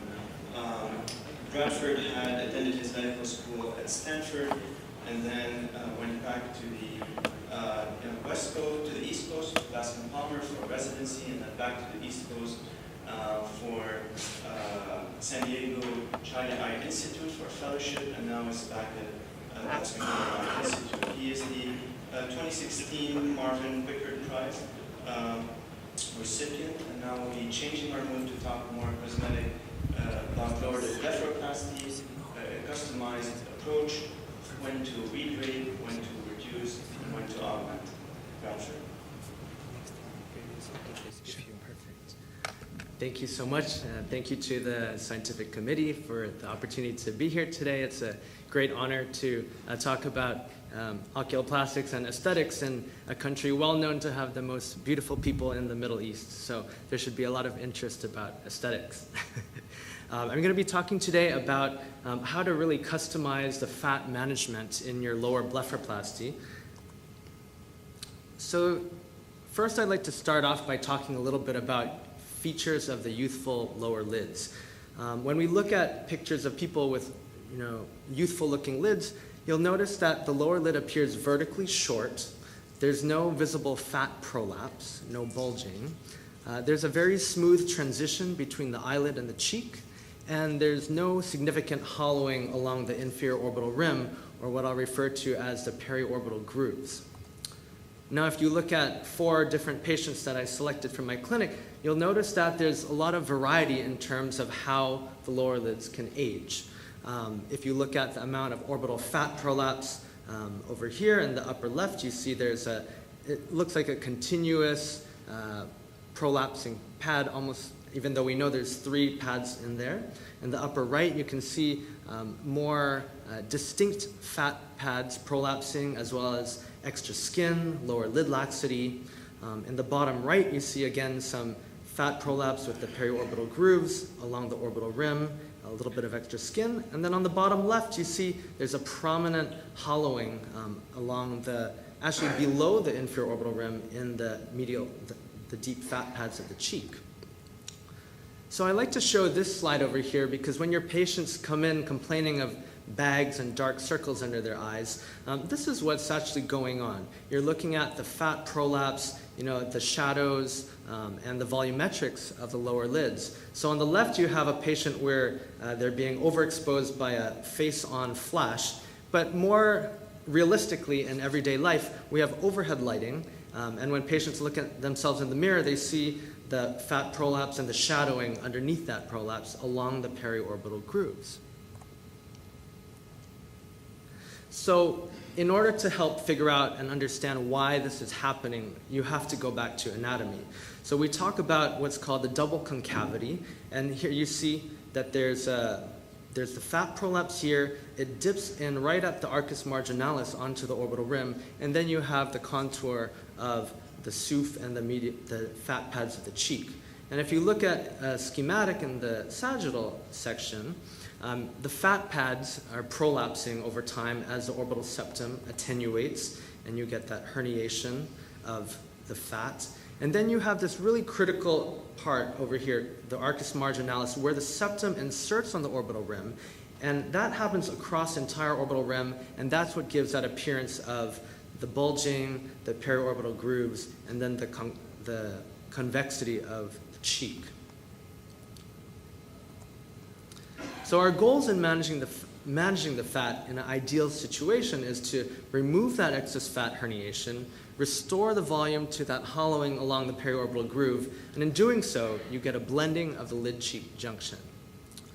So when I do lower blepharoplasty, there's numerous variations that I can perform. I don't do a cookie-cutter approach to every patient. You want to look at their anatomy. You have to decide if you're going to do transconjunctival versus a transcutaneous approach. And then there's various other variations that I do. If I can do a skin pinch excision, laser resurfacing, fat repositioning, or even fat transfer or fat grafting.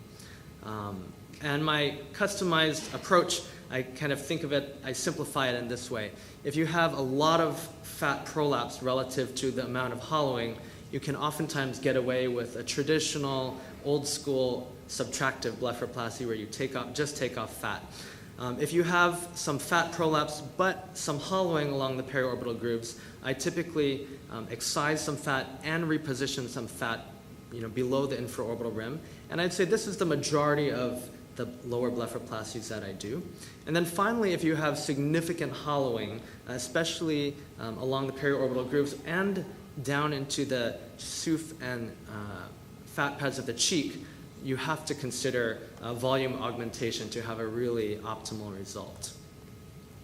So I'm going to go through a few of my patients here. So I live in the south of Florida, and there's a lot of older patients who are very interested in aesthetics as well, and they're very social and golfing every week. This is an 81-year-old patient who came in, who was bothered by the bags under her lower lids. So when I look at these patients, I not only look at their anatomy, but I also consider where they're coming from a psychological and age and medical standpoint.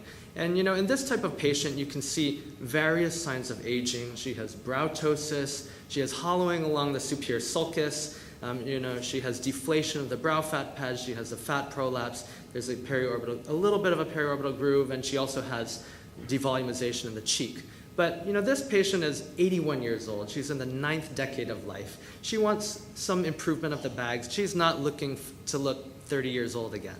And so, very oftentimes these types of patients are happy just to have the bags gone. They're not overly concerned with the hollowing, and they realize that addressing all of that is not going to be, age appropriate necessarily. They're looking for something simple. So in this case, I did a traditional subtractive lower blepharoplasty, just excised the fat. She also had an upper ptosis repair and blepharoplasty. I didn't take off any skin, and she looks refreshed. She looks more natural, and the bags are gone. Nothing too fancy. Now, in my middle-aged and younger patients, these are 2 patients in their 50s. These are patients who are much more aesthetically sophisticated.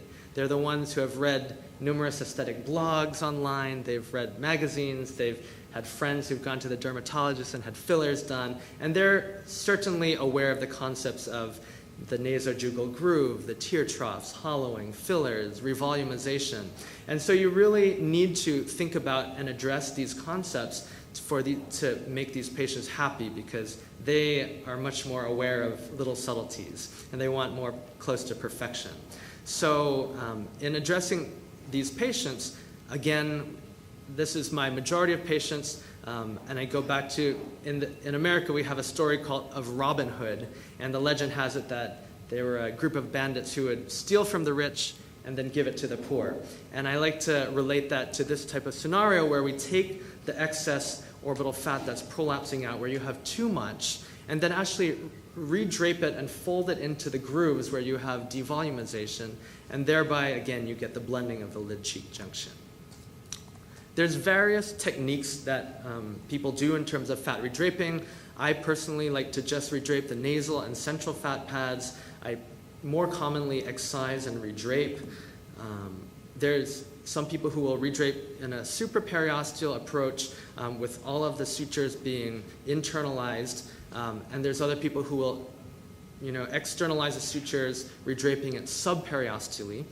I prefer to normally keep things hidden. In terms of the actual mechanics, I like to do a transconjunctival approach. I open the orbital septum to isolate and pedicalize each of the 3 fat pads of the eyelids.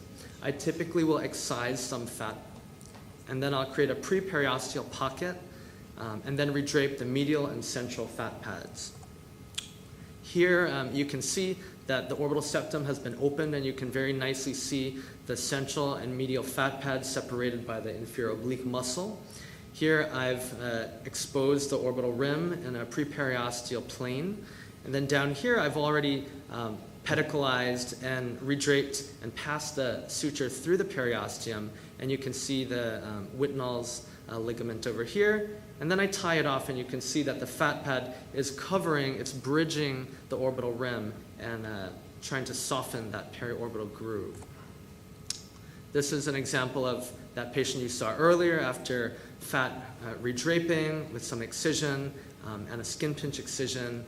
This is another patient who also had her upper lids done, but again, softening, trying to transition and create a smooth lid-cheek junction there. The next case is another middle-aged patient who's quite an unusual patient. So she came in saying, "Doc, I'm bothered by the fat pads, I have these bags over here." But I thought about it and I said, look, if I took out those bags and hollowed her out on the lower lids, she'd still have significant devolumization in her cheeks, she would have shadowing, and she wouldn't look youthful. And so if you look over here, I marked out the areas of her cheek fat pads that are significantly devolumized. And if you can almost imagine that if you were to fill this area, you actually wouldn't notice the orbital fat prolapse. It's all relative. And if you look at, example of tear trough silicone implants, that's almost exactly what we're trying to do here. We're trying to place that fat and simulate an autologous tear trough implant. So for those of you who haven't been too familiar with the concept of fat transfer, it's becoming very popular in the last decade or so. What we do in oculoplastics, we typically harvest only what's necessary to revolumize the face. We're not going for large volume, body contouring, but we tumesce the fat depot with dilute lidocaine, typically about 0.1% lidocaine with epinephrine. Then we harvest the fat using a harvester, which has tiny holes to harvest microfat grafts. It looks like a little cheese grater on the end. And you're harvesting in a subcutaneous plane. And then after, you can see the lipoaspirate coming out into the syringe, which is put on a manual vacuum pressure in a 10 cc syringe. Next, there's various methods of preparing the fat. And in preparing the fat, this is how you really optimize the yield and the survival of the fat. You're trying to remove all of the devitalized adipocytes. You're trying to remove the lidocaine, which reduces the graft survival. You're trying to remove the blood and the tumescent anesthesia. And then finally, you can inject the fat grafts. This is the setup that I use. I use a filtration technique using a closed system. And this bag over here, you inject the lipoaspirate through the tissue port over here. You wash it with, with saline or balanced salts or lactate ringers. Then you draw off all of the waste products, the blood, the lidocaine, the devitalized adipocytes, the free fatty acids from ruptured cells, and then you're left with, really purified, what we call dry fat, which is going to have a much higher yield than if you didn't prepare it properly. This is an intraoperative photo of that same patient you saw earlier. After 4 cc's of fat transfer to the right lower lid and cheek, and then you can see we're about to start on the left side. This is that patient after undergoing 4 cc's of fat to the right side and 6 cc's to the left side. And you'll see that there's a little bit of undercorrection over here. And I normally tell patients preoperatively, we always aim to undercorrect, because once you put too much, it's very hard to take it away. So it's much easier to do a second round of fat grafting or to do a little bit of touch-up with filler as opposed to over-injecting patients and then being stuck with the problem of getting rid of that fat. So this patient had no blepharoplasty, only fat grafting, and I later followed up with a little touch-up filler to fill that area. And you might ask, why not just do filler from the beginning for this patient? Well, I would say that there's so much devolumization here that if you were to fully correct this with hyaluronic acid fillers, you could very easily have persistent eyelid edema. It wouldn't be cost effective, and she'd be coming back frequently for refills. This final case is a patient who came in after having a blepharoplasty and fat transfer by another surgeon. And she said, I had hollowing when I went in to see him, and he was supposed to put the fat to smooth my lid cheek junction, but instead I ended up with fat prolapse, which I never had before. I was just hollow before, and now I have those, stereotypical bags under my eyelids. And I think what happened was that he injected the fat too high up to simulate orbital fat prolapse, and instead of injecting it at the lid cheek junction. So you can see there's this, appearance of almost like a lateral fat pad bulge, and you see a contour irregularity on both sides of the lateral canthus. So what I did was I did a transconjunctival lower blepharoplasty. I redraped the fat. I did a skin pinch excision. I did a little bit of laser resurfacing for the extra skin redundancy. And I also transferred 2 cc's of fat to the right lower lid and 4 cc's of fat to the lower lid and lateral canthal region. Here you can see the before and after, and you can see there's just a nice smooth transition. It looks much more natural and a smooth appearance to the lids and the cheeks. So in conclusion, when you're evaluating patients for lower lid rejuvenation, you really have to consider not only their anatomy, but their overall gestalt, their age, their medical morbidity, their aesthetic sophistication, and their desires. in addressing fat herniation and periorbital hollowing, it's very nice to do this fat redraping technique, which accomplishes both goals at the same time. Significant hollowing does require volume augmentation and should be considered in order to have an optimal result. And finally, every patient is different. You saw how dramatically different people can age in their lower lid region. So you really want to customize your blepharoplasty approach and think, how can I best address the anatomical problems by excising, redraping, and filling? I'd like to share a little, some pictures of my good friend, Dr. Alameddin here. He came to the US and we had a great year together in San Diego when we were both fellows. Here you can see he's discovered a new mountain in San Diego and decided to claim it for the US instead of Lebanon. And here, this was at a New Year's party, and he temporarily forgot that the most beautiful women are here, right here in Lebanon. And this is New Year's Eve in 2016 with some San Diego ladies. Thank you very much. Bradford, maybe you want to state the Q&A. So we're going to start the Q&A session, and maybe we'll just do it. Go ahead. So a question from the audience: why not redrape the lateral fat pad? That's a great question. Some people do redrape the lateral fat pad, but in my experience, patients they never tend to complain about excessive. They never tend to complain about being hollow in the lateral canthal area. If anything, that's the area where you're most prone to having residual fat prolapse. And so, in my experience, patients tend to be very happy if you just remove it. They're not as concerned about hollowing or the grooves in that area. Another question from the audience is: what do you think of the risk of fat embolism from fat transfer? That's a great question. Fat embolism, and intravascular occlusion are very feared complications where you can have central retinal artery occlusion, permanent blindness. I think it all has to do. There's two things. It's like injecting fillers in the face. There's been complications, blindness, and skin necrosis everywhere across the face. And so the way that I avoid it, first of all, in the lower lid region, it's a very safe region because there aren't a lot of anastomosing vessels with the ophthalmic artery. But the way that I inject the fat, I inject for 1 cc of fat, I'll probably do about 20 to 25 passes. So I'm really injecting micro aliquots. It's kind of like a rapid fire spray painting technique. I'm not injecting under pressure, and the fat particles that I do in this region are very, very tiny. And I think that all makes it a very safe technique to do. Thank you.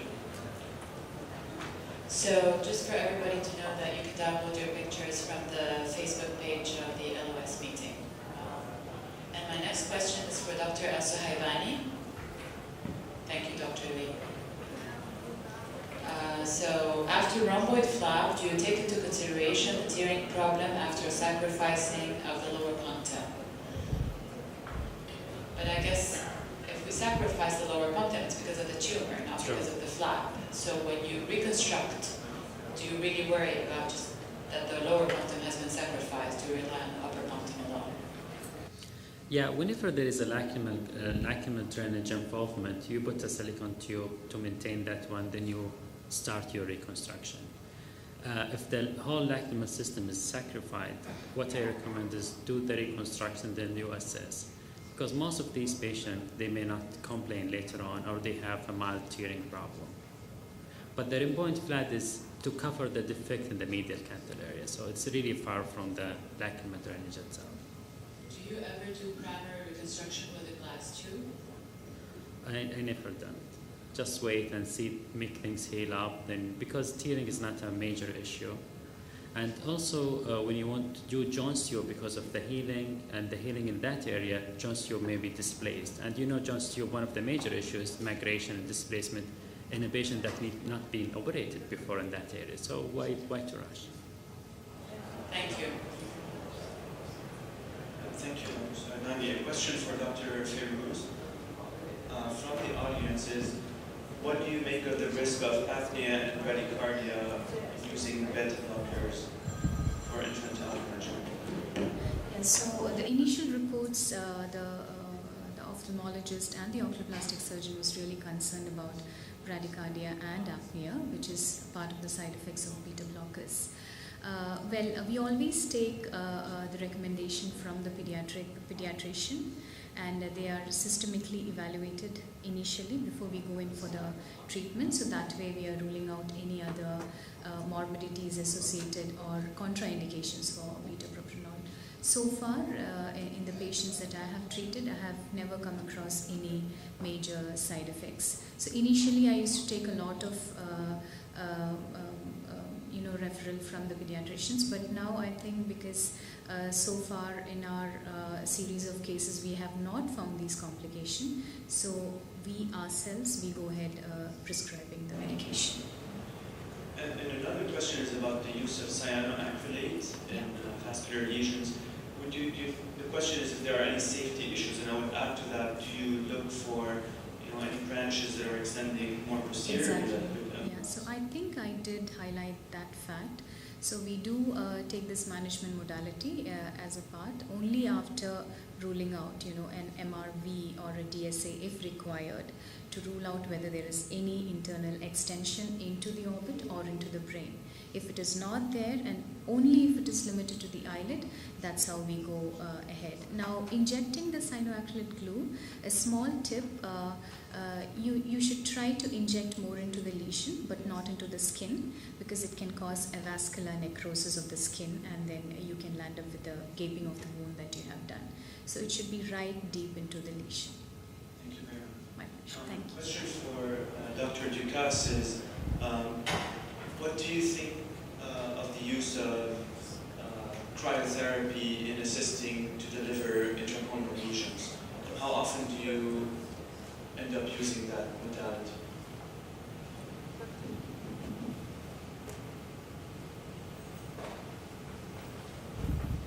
What about cryotherapy?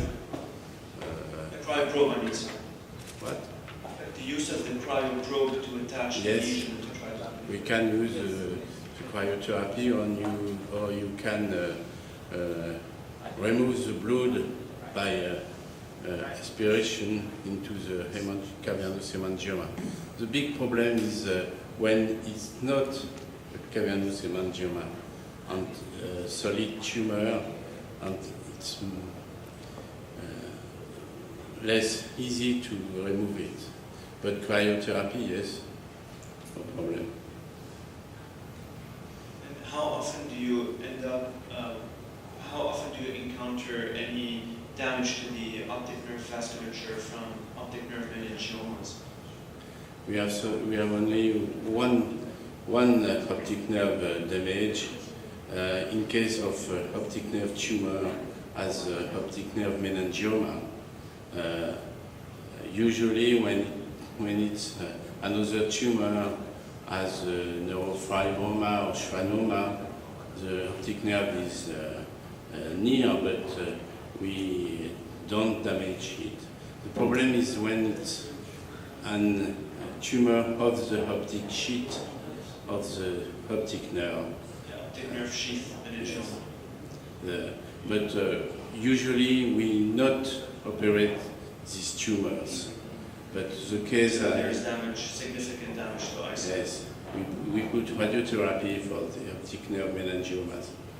But in the case I presented, the tumor was so big that the patient have a major exophthalmos, so it can be not possible to treat it by radiotherapy. Thank you, Professor. And the last question is for Dr. Galatoire. It's a little bit off topic from lymphoma, but for benign lymphoid hyperplasia, what is your preferred initial mode of treatment? Is that steroids, radiotherapy, or rituximab?